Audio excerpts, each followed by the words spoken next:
Okay, so for our last section here, we're going to be looking at probability. Now, probability is a very misunderstood section of statistics. It's important. We need probability to understand statistics, but it's a little bit confusing. It's a whole course in itself, really. So we're just going to look at a very small part of it, and we're not going to see enough of it to really do a full-blown analysis, but just enough so we can understand the basics of it. Probability is talking about how likely it is that something will happen.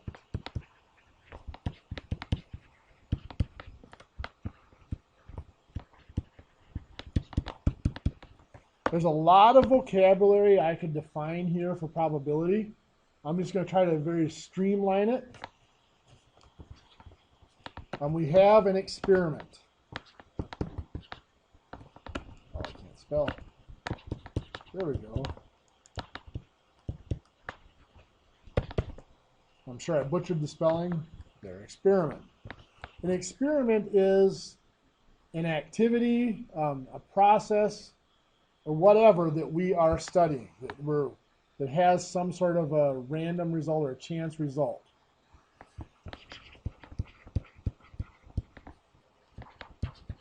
We call it the process of interest. It could be rolling a die to see what number comes up on the die. It could be surveying people. So it's a process that we're looking at interest. The thing about the experiment is we cannot predict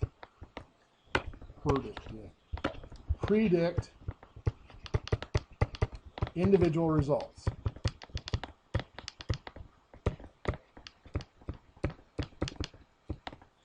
However, we can predict approximate long-run percentages.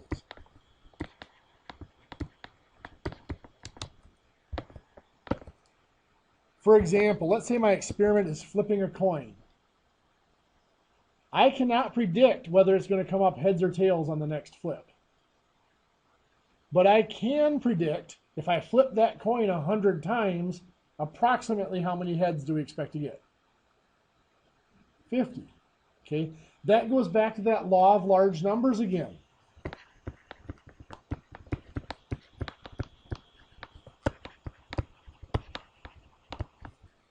The larger the number of trials or experiments we run, the better we can predict. I mean, if we flip that coin 100 times, it's possible that we might only get 35 or 40 heads. It's possible we might get 65 or 70 heads or more. It's possible that it's not right at that 50%, that halfway point. But let's say we flip the coin 1,000 times. Is it likely we're only going to get 300 heads? No, chances are the more we flip it, the closer it's going to get to that midpoint, that halfway point. You think of it as a graph. Let's say here is that 50% or 0.5. It might start out with a lot of heads. Maybe you get a bunch of tails. But as we get going here, it's going to zero in. Might jump around a little bit, but the more times you flip the coin, the less it's going to deviate from that. It's going to get closer and closer to that 0.5 or 50% mark. And it's going to move away from it less and less as we go. And that's what that law, part of what that law of large numbers is telling us. So that experiment is that process that we cannot predict its results. But we do have that tendency over the long run. Outcomes are individual results.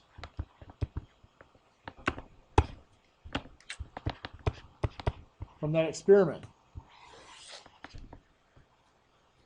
So flipping a coin, my outcomes are heads or tails.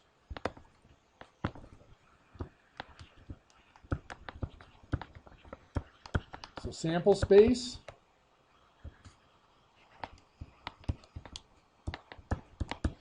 are just all of the possible outcomes for that experiment. So the sample space for flipping a coin is heads or tails. Now at this point, somebody always pipes up, well, what if it lands on edge? Well, okay, we have to define our experiment carefully.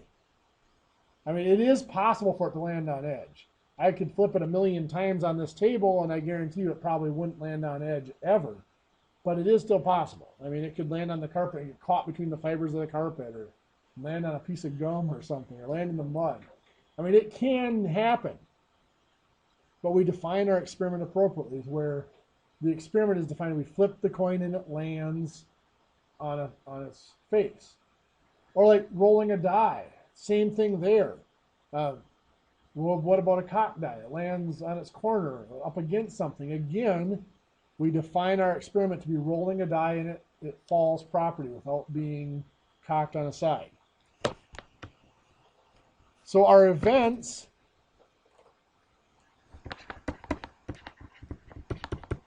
are one or more outcome, groups of one or more outcome.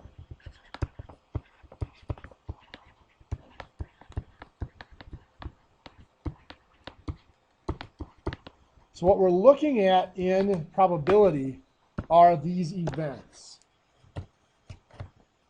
and how likely it is that event will occur, or how often over a long run, what percent or what portion of the time that event will occur. So let's look at a simple but a little bit more complex than than flipping a coin. Let's roll a die. Let's define our event to be the outcome of rolling a 2. So there's an event that it contains only one outcome, rolling a 2. There are several different definitions of probability. One is the theoretical probability.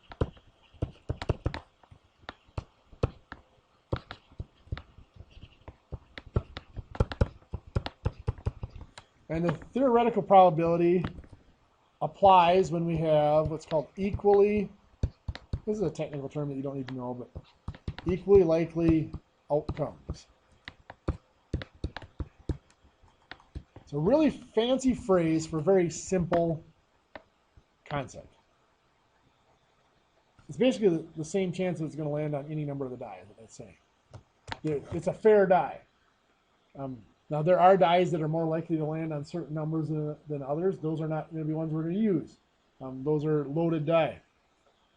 This is a fair die, so every outcome, every number on the die is equally likely to come up.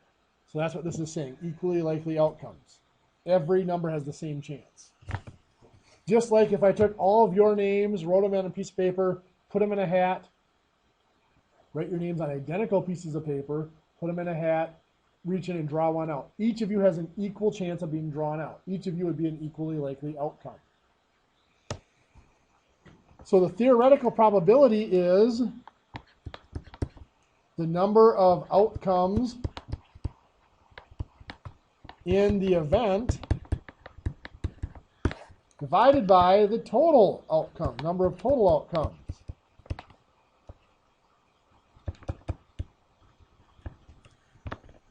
What does that mean? Well, rolling the die, how many events would result in rolling a 2?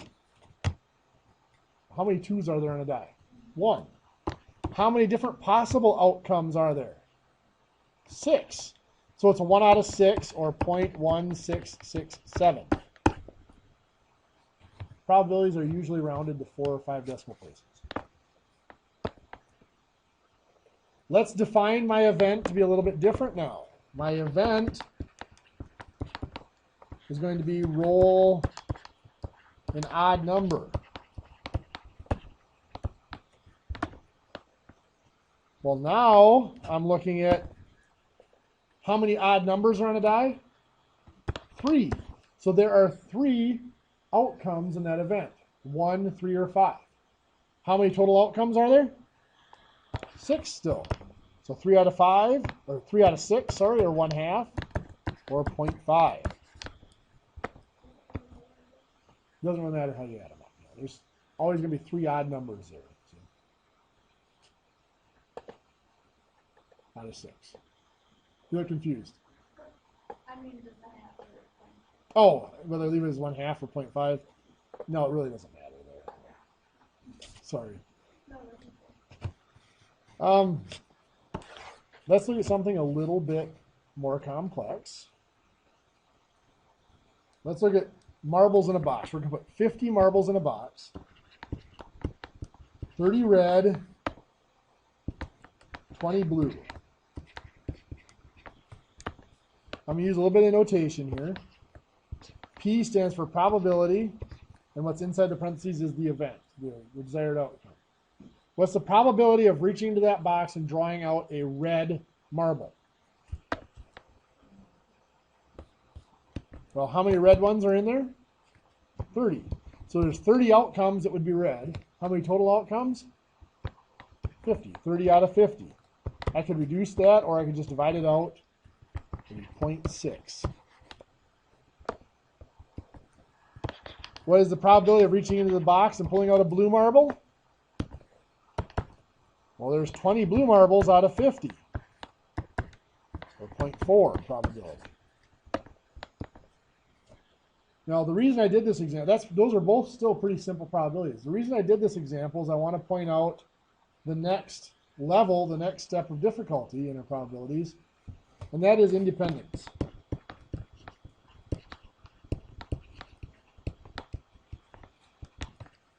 Independence or independent events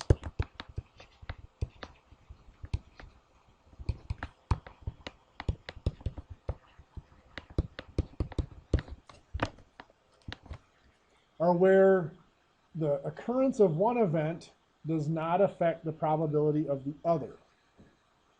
I know it sounds like a lot of words, but let me show you what I mean. What's that?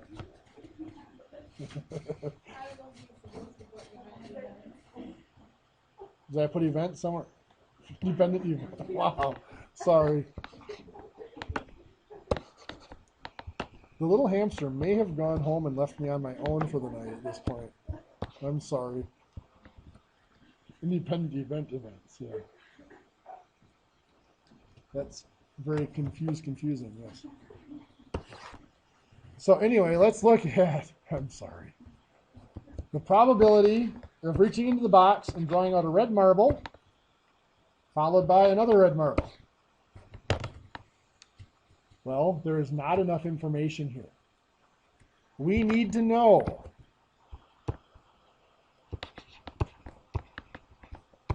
do we put the first one back?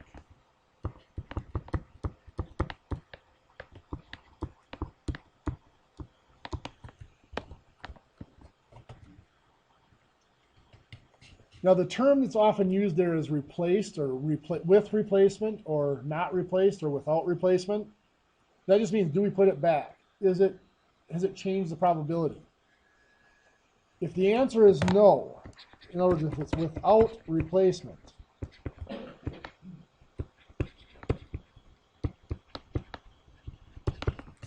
we reach in and we draw out the first marble. What's the probability that that first marble is red?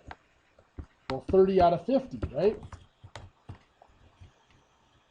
If we don't put it back, if we set it off to the side and we reach in and grab another marble, what's the probability the second marble is red? Yeah, there's only 29 red marbles left out of 49 total. If we got a blue one, do we care what the second one is? No, we're done. Because we want to know what's the probability of getting two red marbles. If the first one's blue, that's a very good question. I'm glad that came up. How do we know the first one's red? Well, if it's not red, we would have stopped there. If it was blue, we would have stopped. We were done. So you could divide these out and multiply the decimals, or you can multiply the numbers and divide it out. I'm going to trust you to do the math. The probability of that occurring would be just multiplying the two of them together. What if it's with replacement?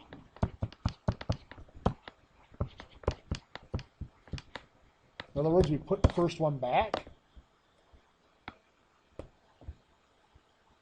Well, what's the probability of the first one being red? 30 out of 50. So we pull it out, we look at it, we verify that it's red.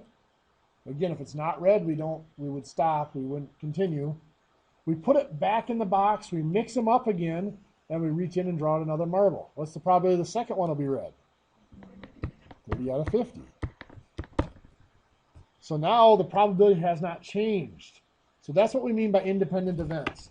These are independent because the probability doesn't change. This one here is not independent because what we drew out that you actually did ask, what if the first one wasn't red? Well, if it wasn't red, it would have changed the probabilities, but we would have stopped. We wouldn't have continued. Why not? Well, because there's no way we can get both red, so we don't care anymore. Let's take a look at this. I'm going to look at a different one. What is the probability that when we draw out two marbles, the second marble is blue?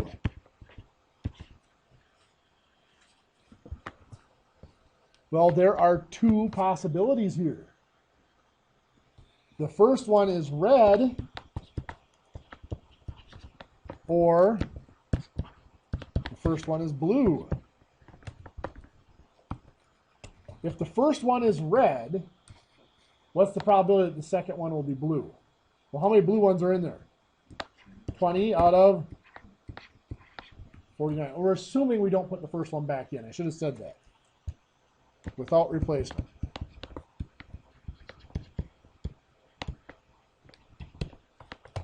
So the first one was red. There's still 20 blue ones in there. There's just only 49 total marbles. What if the first one was blue? There's only 19 blue ones. Still only 49 total. This is an example of what we call conditional probability.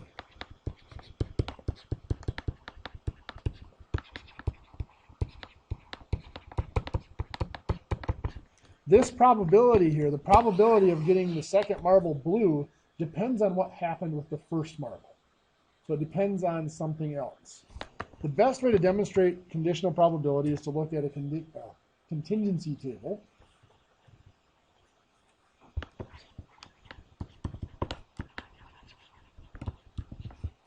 In business, contingency tables are everywhere.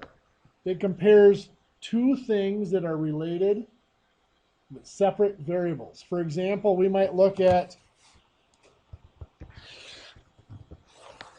your position in the company versus how you used paid time off.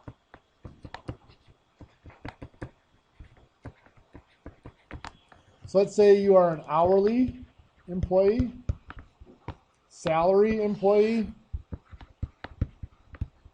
or commissioned employee.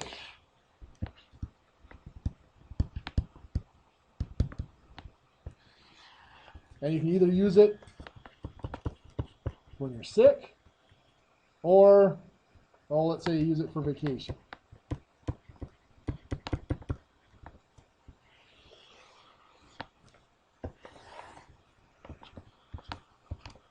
So let's put some numbers in here. Let's say of the hourly employees, let's say that 84 used their paid time off when they're sick. 16 used it last year for vacation. Of our salaried employees, 8 of them used their time when they were sick. 12 of them used it for vacation. For our commissioned employees, we had 7 of them used it when they were sick, and 8 of them used it for vacation. So on a contingency table, before we can really use it for anything, we need to do a bunch of totals. We need to find the row totals. 84 plus 8 plus 7 is 99. 16 plus 12 plus 8 is that 36? And we need to find column totals. 84 and 16 is 100. 8 and 12 is 20. And 7 and 8 is 15. Then this is a grand total here. The total of the rows and the total of the columns better be the same or we mess something up. Both of them here add up to 135.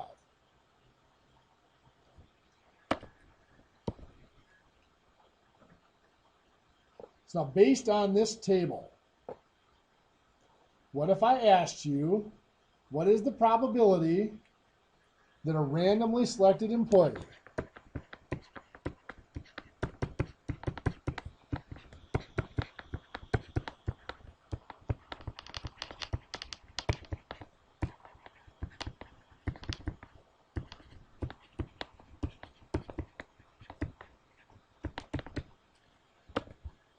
let's say uses it for sick time. Now, this is an experiment because if we randomly select an employee, we cannot predict whether they used it for sick time or vacation time.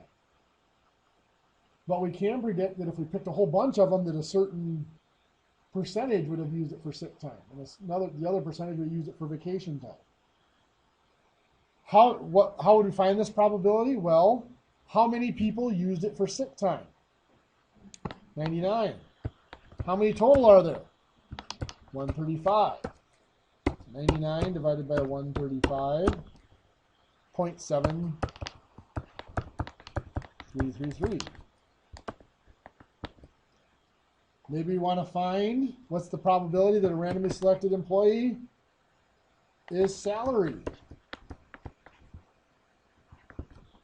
Well, we go up here. How many were salary? 20 out of 135. That's 20 out of 135.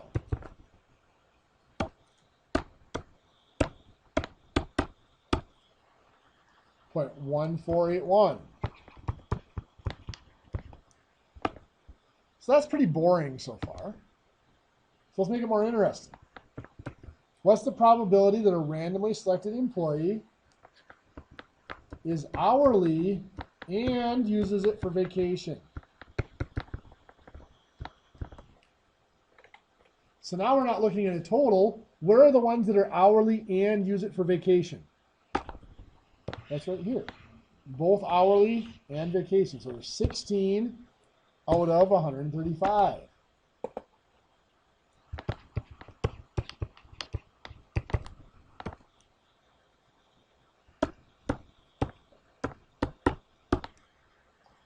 So 0.1185 is that probability.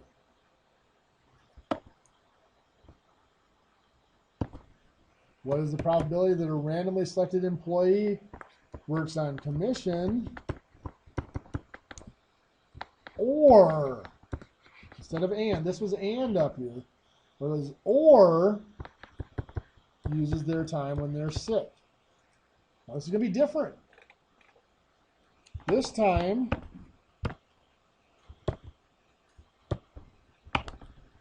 commission,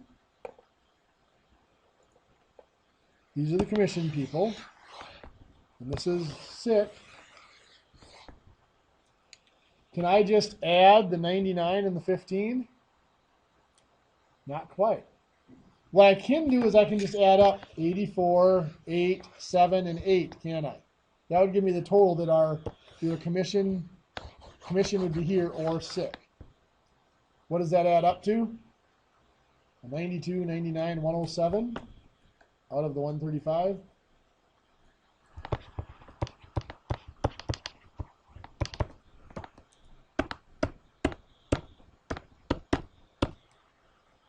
.7926.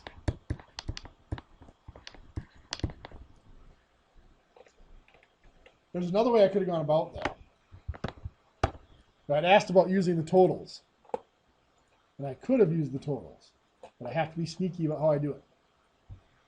This 99 includes all of these, right? This 15 includes all of those. If I added them together, I get 114, which is more than what I just got. Why was it more? Yeah, these were counted twice. So I could have done, instead of adding 84, 8, 7, and 8, I could have added 115 and 99. As long as I remembered to subtract out the 7 that were counted. 15 and 99, sorry. I could have added the 15 and 99 as long as I remembered to subtract out the 7 that were counted twice. So that would again be 107 over 135. Okay, well, final step.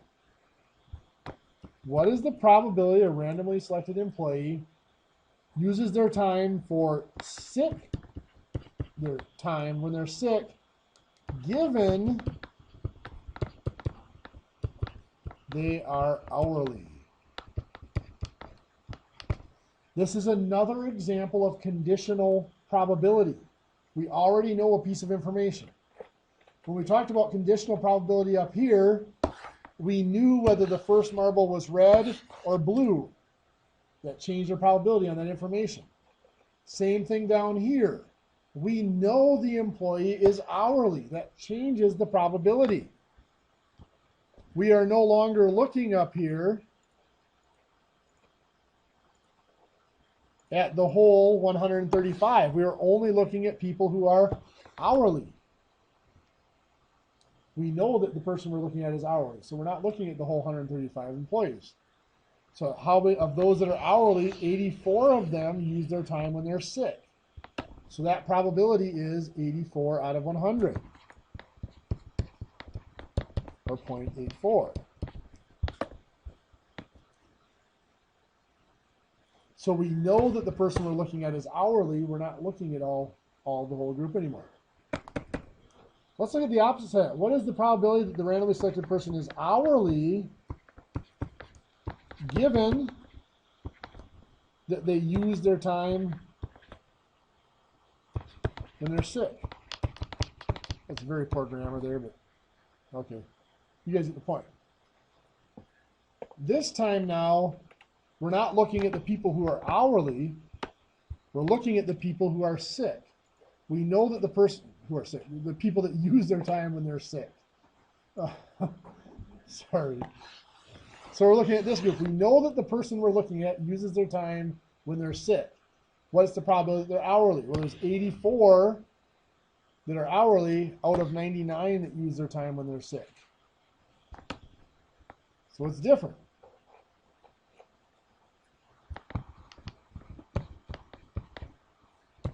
Which comes out to be like 0.85 or something like that. 0.8485. So I want you to find two probabilities for me. The probability that somebody uses their time for vacation, given that they are on salary. The probability that somebody is on salary, given they use their time for vacation.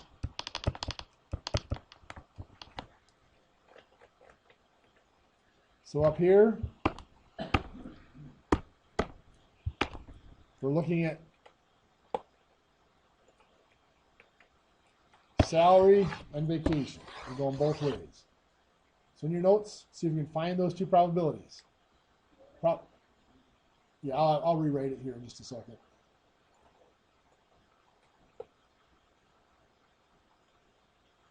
So probability that they use their time for vacation, given they're on salary. The probability that they're on salary, given they use their time for vacation.